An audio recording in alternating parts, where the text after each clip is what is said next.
This week we're looking at two movies that have been out for a couple of weeks. Next week we'll get back to new releases. First up is a cast which at first glance would make you think you're in for a great movie, but never judge a book by its cover. The story is a love triangle between Lisa Jorgensen, portrayed by Oscar winner Reese Witherspoon, Maddie Reynolds, portrayed by Oscar nominee Owen Wilson, and George Madison, portrayed by Paul Rudd. Three-time Oscar winner Jack Nicholson portrays Charles Madison, George's father. This movie proves that even the strongest cast can't help improve a weak script. The plot comes across as several sitcom stories thrown together onto the big screen. This movie is most disappointing when it comes to Nicholson, though. In this role, he's being directed by the same director under which he won 2 Oscars in the past. The potential this movie had in the beginning, considering the cast and director, was lost before the opening credits were even done rolling.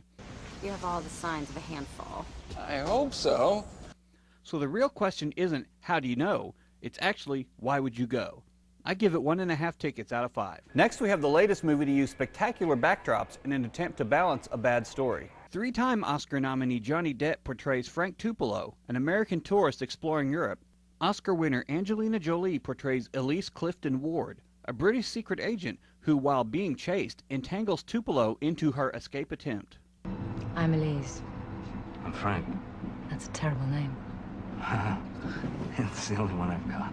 This would-be spy thriller / romantic comedy even stars former James Bond actor Timothy Dalton. Too bad his presence didn't lend any credibility to the plot, though. That's not so serious. No, not when you downgraded for murder. Like How Do You Know, this movie had a great deal of potential, especially considering the multiple Oscar-winning crew behind the camera. It appears that Jolie understands that this was something of a spoof of a movie, but Depp, on the other hand, seems to mimic the character he played in From Hell. He's very serious, and at times even comes across as someone dealing with depression. Now, like this summer's The American, the cinematography is excellent, having been shot on location in Paris and Venice.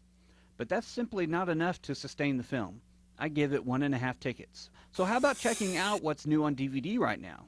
In the words of John Lennon, you may say I'm a dreamer, but I'm not.